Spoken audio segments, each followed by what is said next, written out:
எல்லாருக்கும் வணக்கம். இது நம்ம காக்கை கூட்டம். இன்றைக்கி வந்து விகாஸ்க்கு வந்து ஒரு சேலட் மாதிரி தான் செஞ்சு தரேன். அது சோயா இருக்கு இல்லைங்களா, குட்டி சோயாவை தான் எடுத்து அப்படியே சுடுதண்ணில் போட்டு பிழிஞ்சு எடுத்து வச்சுருக்கேன். வெள்ளை மூக்கல்ல நைட்டே ஊற வச்சுட்டேன். காலைல வேக வச்சு எடுத்தாச்சு. கேரட்டு, பெரிய வெங்காயம், குடமிளகா, அவ்வளோதான். ஈஸியானது தான். ஆனால் இதெல்லாம் கலந்து ஒட்டுக்காக கொடுத்தமாக்கா சேலட் மாதிரி நல்லா சாப்பிட்டுக்குவாங்க, நல்லாயிருக்கும். இப்போ அதை எப்படி செய்யறதுன்னு பார்த்துடலாம். அதுக்கு வந்து ஒரு ரெண்டு கரண்டி தயிர் ஊற்றிக்கலாம். தயிர் சேர்த்துட்டு உடனே நம்ம வந்து புளிஞ்சு வச்சுக்கிற அந்த இதை சேர்த்திடலாம். கூட சோயா சங்ஸை அதையும் நல்லா அப்படி கிளறி கொடுக்கலாம். அந்த தயிரில் வந்து சோயா சங்ஸ் வந்து நல்லா அப்படி பிறண்டு வரணும். இது கூடவே வந்து கொண்டக்கடலையும் போட்டுக்கலாம். கொண்டக்கடலையும் சோயா சங்ஸும் தயிரில் அப்படியே பிறண்டு வரட்டும். இதில் வந்து கொஞ்சமாக உப்பு சேர்த்திக்கலாம். உப்பு, அதுக்கப்புறமேட்டு காரத்துக்கு வந்து நாம் சேர்த்துறது தான், அதனால் கொஞ்சமாக மிளகாய் தூள், கொஞ்சம் பெப்பரும் சேர்த்துவோம். அதனால் அதுக்கு தகுந்தபடி மிளகாய் தூள் சேர்த்திக்குங்க. காஷ்மீரி மிளகாய் தூள் போட்டுருக்கேன். ஆமாம், கொஞ்சம் கலர்ஃபுல்லாக இருக்கட்டுமே காஷ்மீரி மிளகாய் தூள் சேர்த்திருக்கிறேன். அவ்வளோதான். இப்போ இந்த தண்ணி வடிகிற வரைக்கும் நல்லா அப்படியே பரட்டி கொடுக்கலாம். ஓகே. தம்பி தேங்காய் சாதம் கேட்டான்னு சொல்லிட்டு தேங்காய் சாதம் தான் தாளித்து வச்சுருக்கேன். தயிர் சாதம் கொஞ்சம் கொடுக்கலான்னு பார்த்தேன், அவன் வேணான்ட்டான். தயிர் சாதம் வேணாம், தேங்காய் சாதம் தான் வேணும்னா. அதனால் தேங்காய் சாதம் சூப்பராக ரெடி ஆயிடுச்சு. தேங்காய் சாதத்துக்கு தேங்காய் எண்ணெய் ஊற்றி நீங்கள் வந்து சாதம் தாளிச்சிங்கன்னா தேங்காய் சாதம் ரொம்ப சூப்பராக இருக்கும். ஓகேங்களா? அவ்வளோதான். இப்போ தோசை சுட்டு தரப்போகிறோம். அவனுக்கு முடிஞ்சது வேலை. நல்லாவே ட்ரை ஆகிடுச்சு பாருங்க. அவ்வளோதான். இதுக்குள்ளே சேர்த்திட்டு இது கூட வந்து நம்ம கட் பண்ணி வச்சுக்கிற கேரட்டு, இதெல்லாம் அப்படியே கலந்து சாப்பிட்றதுக்கு நல்லா இருக்குண்டா. வெங்காயம், குடமிளகாய். ஏண்டா காலைல எந்திரிச்சதுக்கு உனக்கு தும்பல் வருதா? இல்லை, உடம்பு சரியில்லை. டேய், அப்படின்னு லீவ் போடலான்னு பார்க்கலையா? ஆஃப்டர்லி வருது. எக்ஸாம், நான் போவேன். எங்கன்னு கரண்டி எடுத்து வச்சேன், மாவுக்குள்ள கரண்டி போட்டுட்டுண்டா. அவ்வளோதான். இதை நல்லா அப்படி கலக்கி கொடுத்துக்கலாம். கலக்கி கொடுத்துட்டு கொஞ்சமாக பெப்பர் போட்டுக்குங்க. அவ்வளோதான். இப்போ அடுத்ததாக கொஞ்சமாக கொத்தமல்லி தலை தூவிடலாம்.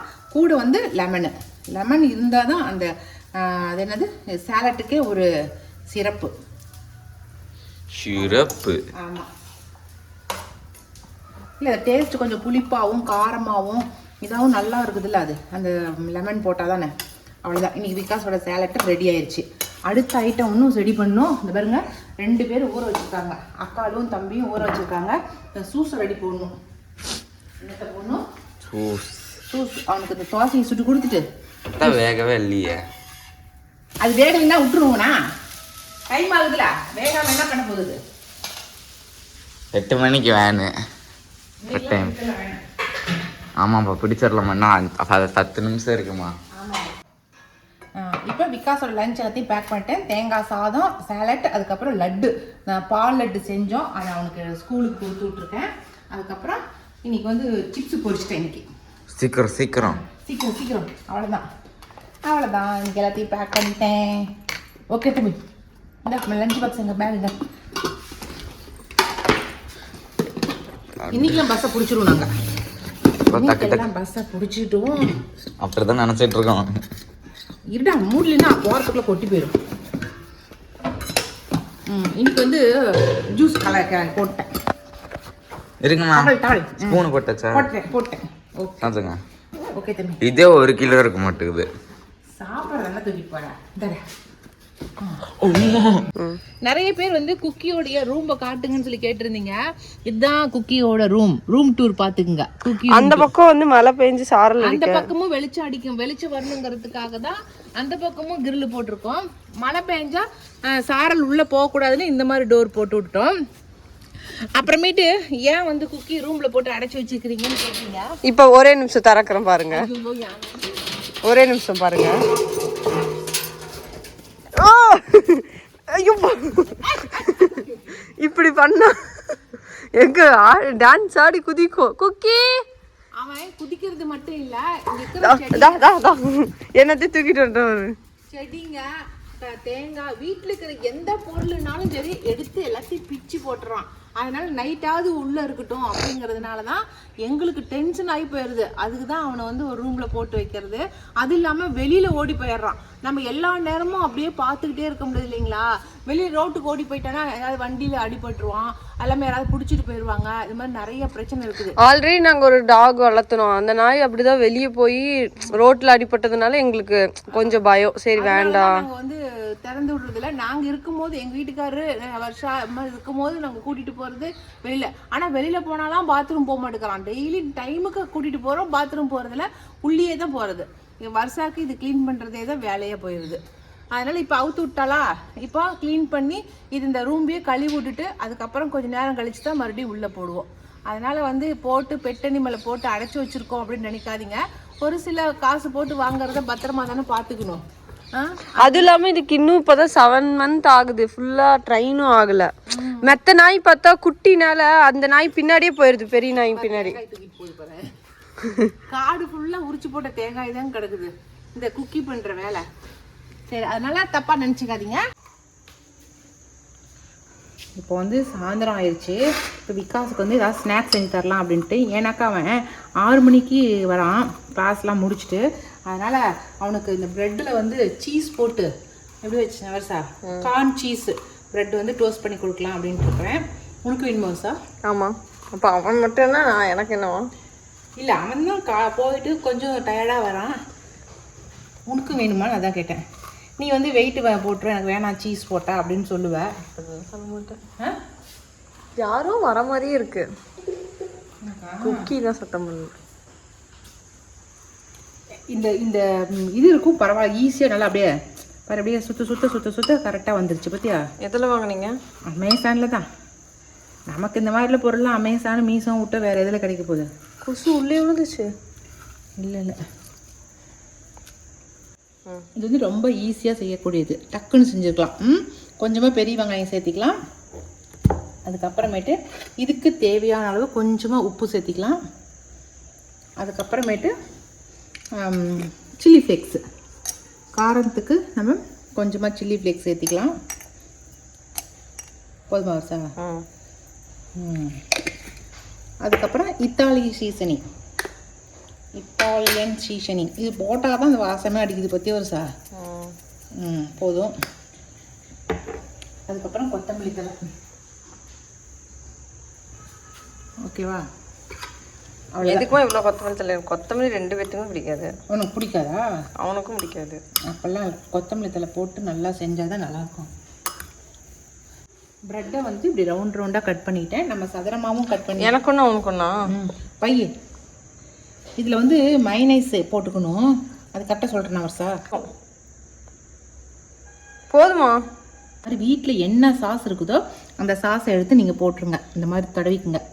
ஏன்னா குழந்தைங்க சாதத்தில் வராங்க, ஏதாவது ஒன்று இன்ட்ரெஸ்ட்டாக செஞ்சு கொடுத்தா சாப்பிடுவாங்க. அதுக்காக வேண்டி இது கூடயே வந்து மயோனைஸ் இருந்தாலும் அந்த மயோனைஸையும் போட்டுக்குங்க. நான் அதை முட்டையில் அது எண்ணெய் போட்டு செய்கிறாங்கங்கிறதுக்காகவே நான் செய்கிறதே இல்லை. போதுமானா 10 ரூபாய் பருடி. நம்மளுக்கு ப்ரெட்டு நல்லா பெரிய ப்ரெட் ஆகுதுல்ல, புரியுதா? போதுமா? ஒரு சைடு ஊற்றினாவே போதுமா? இதுக்கும் இத்தனை சைடு ஊற்றுறாங்க. நல்லா எல்லா சைடும் இன்னும் பரவி இருக்கணும், அப்போ தான் நல்லாயிருக்கும். அவ்வளோதானா? அவ்வளவே தான். இது ரொம்ப ஈஸியானதுன்னு சொன்னா இல்லையா? ஆனால் நல்லா காரமாகுது ஒரு சார். தம்பி உனக்காக படிச்சு வந்தோடனே கண்டுபிடிக்கீங்களா? துணியில மாத்திக்கப்போ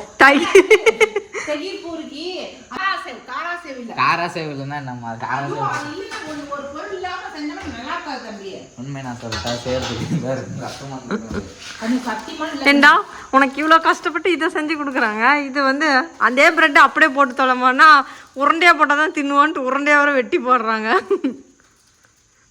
சரி வசாக்கா, நான் மட்டும் சாப்பிட்டுக்கிறேன். நான் நீ உனக்கு 3 எனக்கு 1 தான் தராங்க. ஓகே. போ விகாஸ், மூஞ்சி விட்டு ட்ரெஸ் மாத்திடுவியா? 5 நிமிஷம் ரெடியா இரு, போயிடுவியா? சீஸ் தொட்டு பாருங்க. பையனுக்குன்னு சொல்லி நீ நல்லா சாப்பிட்றமா?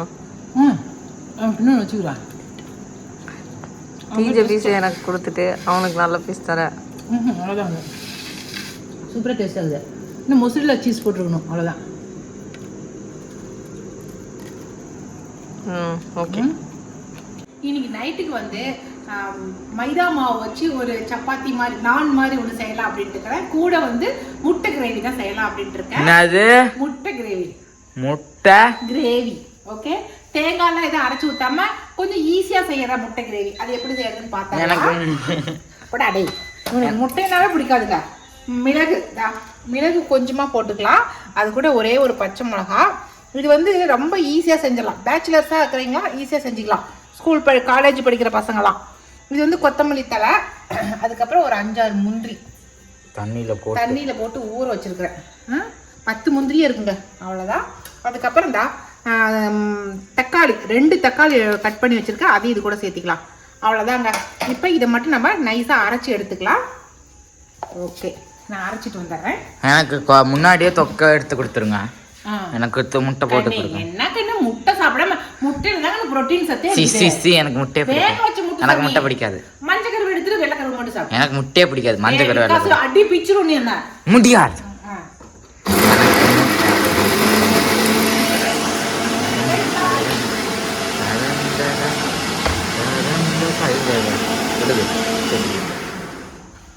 ருசியான பிரெட்.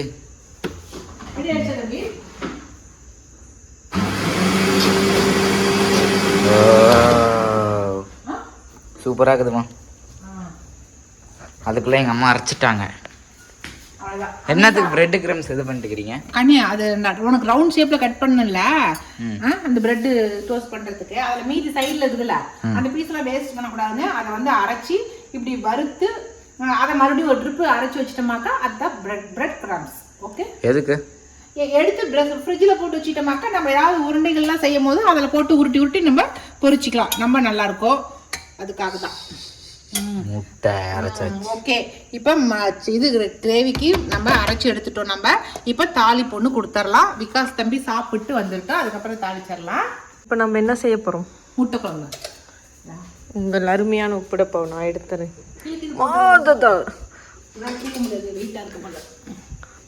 ராஜமாதம்.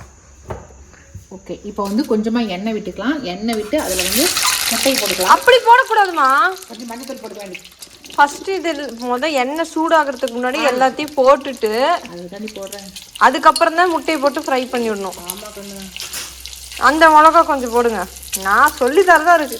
என்னன்னா எப்படி வேணா போடலாம். விடு, இப்படி போட்டுனா ஒரு முட்டைக்கு தான் போகும். அப்படி போட்டு நல்லா தாளிச்சிட்டிங்கன்னா தான் எல்லா முட்டைக்கும் பரவும். ஓ அப்படியா?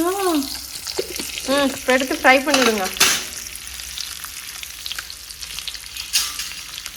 இந்த கரண்டி போட்டு என்ன ஃப்ரை பண்ணுவாங்க? ஐயோ போதும், எனக்கு இந்த கரண்டி வாட்ட வரும் எனக்கு. ஓகேவா? பாரு, அந்த முட்டையில மட்டும் முட்டை இது கரெக்டா இப்படி தாண்டா வரும். கரெக்டு தான். இப்போ எல்லாம் முட்டைக்கு பரவிடுச்சா?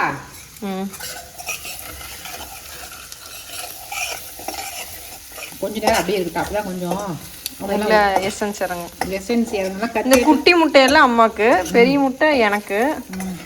அவனுக்கு போட்டிருக்கீங்க. அவன் தான் திங்க மாட்டேன்னு இப்பயும் ஆட்டம் கட்டுறானே. அவனுக்கு முட்டை கிரேவிக்கு முன்னாடியே கிரேவி எடுத்து வைக்கலாம். சட்னி எடுத்து வைக்கிறேன், ஆட்டி வைக்கிறேன். இந்த சட்னின்னு ஆக்சுவலாக இருக்கிறதுலேயே அதிக ப்ரோட்டீன் கொடுக்குறதுன்னா எக்கில் தான். ஆமாம், அது காடை முட்டை ரொம்ப அதிகமாக இருக்கும் நார்மல் முட்டையை விட. இப்போ நம்ம அரைச்சி வச்சுருக்கிறோம் இல்லைங்களா, தக்காளி விழுது. அது கூட வந்து ஒரு 4 ஸ்பூன் அளவுக்கு தயிர் சேர்த்திக்கலாம். நம்ம அரைக்கும் போது கூட தயிர் சேர்த்து அரைச்சிக்கலாம். ஏன்னா ரொம்ப சலசலன்னு இருக்குமே அப்படிங்கிறதுக்காக வேண்டி நான் வந்து அரைச்சதுக்கப்புறம் நான் சேர்த்திக்கிறேன். ஓகேங்களா? நீங்களுமே அது மாதிரி முன்னே கூட போட்டு அரைச்சிக்கங்க. இப்போ நம்ம குழம்பு தாளிச்சிடலாம். முதல்ல எண்ணெய் ஊற்றிட்டேன். அது கூட கொஞ்சமாக சீரகத்தை போட்டுடலாம். பெரிய வெங்காயம் கட் பண்ணி வச்சுருக்கேன், கருவேப்பிலை எடுத்து வச்சுக்கிறேன், போட்டுடலாம். இதில் இஞ்சி பூண்டு சேர்த்திக்கலாம். அதையும் சேர்த்து நல்லா வதங்கிட்டோம். கையை பக்கத்தில் ஒன்றும் சுட்டுப்பாடு வருதா? இப்போ நம்ம அரைச்ச விழுதை சேர்த்திக்கலாம். ஓகே, அரைச்ச விழுதை சேர்த்து அதையும் நல்லா கிளறி கொடுத்துடலாம். நல்லா திரண்டு வரணும். அப்படியே நல்லா அப்படியே கெட்டி ஆகட்டும். மிளகாவே போடல? போடுவேன், இதுக்கு மேலே தான் போடுவேன். பச்சை டவுட் உனக்கு வந்து இது சார் அரைக்கும் போது வந்து பெப்பர் போட்டு இது போட்டிருக்கேன், பச்சை மிளகாய் ஒன்று போட்டிருக்கிறேன், மிளகு கொஞ்சம் போட்டிருக்கேன். அதனால் இதுக்கப்புறம் மிளகாய் தூள் கொஞ்சம் போடுவேன், மஞ்சள் தூள் போடுவேன், எல்லாம் போடுவேன். இந்த மசாலா நல்லா வதங்கட்டும். சரியா? ஓகே. இப்போ இதில் வந்து மஞ்சள் தூள் கொஞ்சம், மிளகாய் தூள் கொஞ்சம், நம்ம வீட்டு மிளகாய் தூள் இது, அதனால் கொஞ்சமாக போட்டுக்கலாம், அதனால் காரமாக இருக்கும். அதுக்கப்புறமேட்டு கொத்தமல்லி தூள் கொஞ்சமாக கரம் மசாலா. ஓகேங்களா? அவ்வளோதான். இப்போ போட வேண்டியதில் போட்டோம். கொஞ்சமாக உப்பு போட்டுக்கலாம். இன்னும் உப்பு போடல, கையிடு வருசா, நீ எது கிண்டாத வருசா. அவ்வளோதான். இப்போ நல்லா உப்பும் போட்டாச்சு, எல்லாமே போட்டோம். இப்போ நம்ம என்ன பண்ண போகிறோம் அப்படின்னாக்கா, இப்போ கொஞ்சமாக தண்ணி விட்டுறலாம். தண்ணி விட்டு ஒரு நிமிஷம் வேக விடலாம். ஓகேவா? இது ரொம்ப ஈஸியான வேலையாகுதுன்னு வருசா. இப்போ இது நல்லா கொதி வரட்டும். அதுக்கப்புறம் நம்ம முட்டையை எடுத்து போட்டுடலாம். ஓகே, நல்லா கொதிக்கிட்டு அதுக்குள்ள வந்து மாவு பண்ணிடணும். வா, இது என்ன மாவு? மைதா மாவு. இன்னைக்கு வந்து நான் மாதிரி அப்படியே உருட்டி செய்யணும். அப்பா ஐயனா யாராவது வந்தாக்கா கொஞ்சம் கொத்தமல்லி தலை வாங்க சொல்லலாம். ஓகே,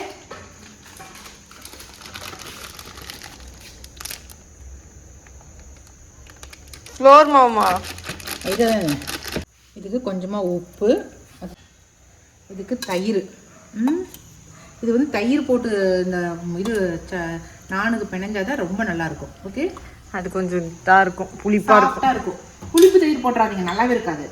நல்ல தயிரே போடுங்க. ஆமாம், ஒரு டைம் புளிப்பு தயிர் தான் போட்டுக்கேன். புளிப்பு தயிர் போட்டு புளிப்பாக போச்சு. கொஞ்சோண்டு சக்கரை போட்டுக்குங்க. என்ன கலர் வர்றதுக்காக வேண்டி சக்கரை போடுறோம், அவ்வளோதான். அதுக்கப்புறம் கொஞ்சம் எண்ணெய் விட்டுக்குங்க. அதுக்கப்புறமேட்டு நம்ம வீட்டில் வச்சுருக்கோம் பேக்கிங் பவுடர். ஓகே, அவ்வளோதான். சும்மா கொஞ்சோண்டு ஒரு பிஞ்ச் சாப்பு போட்டுக்கலாம். தண்ணி கொஞ்சம் கொஞ்சமாக சேர்த்து நம்ம நல்லா பிணைஞ்சிக்கலாம். ஓகே. எதுக்கு இவ்வளோ வால் ஆட்டுறான்னு தெரியுமா? இப்போ அவனுக்கு டின்னர் டைம் வந்துருச்சு. எங்க பசிக்குதா? ரொம்ப பசிக்குதா? அந்த சோத்தை போட்டு தொலைங்கடா. டேய், ஏன்டா வேடிக்கை காட்டுறீங்க அப்படின்னு நினைக்கிறான். இப்போ கிட்ட போனா கிட்ட போங்களே, ரொம்ப ஐயா இது பண்ணுவான். வாங்க வாங்க போலாம் போலாம், வாங்க வாங்க.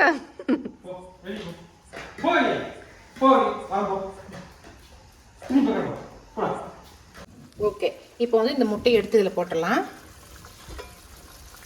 ஒரு கையில் மாவு பிணைஞ்சிட்டு இருக்கிறேன், ஒரு கையில் இது பண்ணிட்டு இருக்கிறேன். தம்பி இதை கிண்டுடா. அதை கிண்டி நம்ம இது போடுறேன். ஓகே, இப்போ இதில் வந்து போட்டுடலாம். விடுறா தம்பி, நல்லா கிண்டி வரட்டும். ஓகே, இப்போ வந்து எண்ணெய் மேலே பிரிஞ்சு வர அளவுக்கு நல்லா வெந்து வரட்டும். இல்லை இப்படியே உங்களுக்கு போதுனாலும் வச்சுக்கலாம். அது நம்மளோட முட்டை போடுறதுக்கு முன்னாடி கேட்டானல்ல உன் பையன். அப்படியே முட்டை இல்லாமல் தூக்கிட்டு விடு. அவன் நம்ம பெரிய சைவக்காரனான்னு பேசலாம். அவனுக்கு பயந்துட்டு இவ்வளோ கத்துறான். அப்பாவுக்கு நான் தைரியமாக எடுத்து வைக்க மாட்டேன். இப்போ நம்ம கொத்தமல்லி தலையை தூவி விடலாம். கொத்தமல்லி தலை தூவிட்டாக்க குழம்பு ரெடி ஆயிடுச்சு. குழம்பு பாருங்கள், சூப்பராக வந்து எண்ணெய் மேலே பிரிஞ்சு வந்துருச்சு. டேஸ்ட்டு சூப்பராக இருக்குதுங்க. டேஸ்ட்டு பண்ணி பார்த்துட்டேன். நீங்களுமே ஒரு ட்ரிப்பு ட்ரை பண்ணி பாருங்கள். இது வந்து நைட் டைமில் இல்லை காலையில் டைமில் கூட நம்ம வந்து சீக்கிரமாக வச்சிடலாம். தேங்காய் தேவையில்லை இல்லைங்களா? சும்மா 2 தக்காளி தானே அரைச்சி ஊற்றணும். அதனால் ரொம்ப நல்லா இருக்குது. ஒரு ட்ரிப் ட்ரை பண்ணி பாருங்கள். இனிமேல் வந்து நான் மாதிரி வந்து சுட்டு அதை கொடுக்க வேண்டியது தான். ஓகே, அப்படியே மூடி வச்சிடலாம். இப்போ வந்து நம்ம நான் வந்து சுட ஆரம்பிச்சிட்டோம். இது வந்து நானோ ரொட்டியோ எதுவும் சப்பாத்தி கோதுமை மைதா மாவில் இப்படி சுடுறதுக்கு என்னங்க பேர்? கடையில் வாங்கி சாப்பிட்றீங்களே? நானா? ரொட்டி தான். ரொட்டி தானா? மைதா ரொட்டி அவ்வளோதான். இது மேலே வந்து கொஞ்சம் நல்லா அழகாக இருக்கணுங்கிறதுக்காகவே வந்து கொஞ்சம் கொத்தமல்லி தழை, அதுக்கப்புறம் எள்ளு போட்டு அதையும் நம்ம சுட்டுடலாம். நமக்கு தகுந்தபடி நம்ம சுட்டுக்கலாங்க. அது கடையில் சுடுற மாதிரி தான் சுடணும்னு இல்லை, நமக்கு தகுந்தபடி சுட்டுக்கலாம். இப்போ பாருங்க, நான் சுட்டுட்டேங்க. நல்லா சாஃப்டாகவே இருக்குது நம்ம சுட்டது. பயங்கர சாஃப்டாக இருக்குது. ஓகேவா? எனக்கு மட்டும் காடை முட்டை. எப்படிங்க? வர்ஷாவுக்கு வந்து இந்த முட்டை பெரிய முட்டை, விகாஸ்க்கு பிளைன். எப்படிங்க? கிரேவி. முட்டை சாப்பிடவே மாட்டேன் உங்கள் பையன். என்னதான் பண்ணுவானே தெரியல. அப்பம் கறி திங்காத இருக்கும்போது அவன் முட்டையாச்சு திங்காத இருக்கட்டும் விடு. குருபாரு பழிகாரனை பார்த்து பஞ்சாயம் கேட்ட கணக்காகுது. அவனுக்கு இனிமேல் அந்த டேஸ்ட்டே பிடிக்கலங்கிறான். மற்றதெல்லாம் இப்போ கறி கோழி மீனுன்னு கொடுத்தேன்னா திங்குறங்கிறான். சாப்பிட்றான் அதெல்லாம். சூப்பராக இருக்குங்க. இந்த பூரியை சுட்டு இன்னும் சூப்பராக இருக்கும் அந்த மாவில். சோலாபூரி மாதிரி இருக்கும். அப்படிதான் மாவு போட்டு பிணைஞ்சிருக்கிறேன். இந்த கிரேவியில் வந்து நிறைய மசாலாலாம் எதுவுமே கிடையாது இல்லைங்களா, அதனால சாப்பிட்றதுக்கு நல்லா டேஸ்ட்டாக இருக்குது. இன்னும் எங்கள் அக்காவும் தம்பியும் கூப்பிடல, இதுக்கப்புறம் தான் கூப்பிடணும்.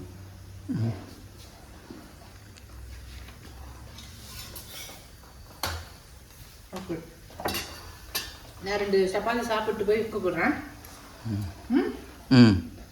ஓகே, அவ்வளோதாங்க. இன்னைக்கு இந்த வீடியோ இதோட முடிஞ்சிருச்சு. இந்த வீடியோ பிடிச்சிருந்துச்சுனாக்கா லைக் பண்ணுங்க, மறக்காம எங்க காக்கை கூட்டத்துக்கு சப்ஸ்கிரைப் பண்ணுங்க. இனி அடுத்த ஒரு புது வீடியோல சந்திக்கலாம்.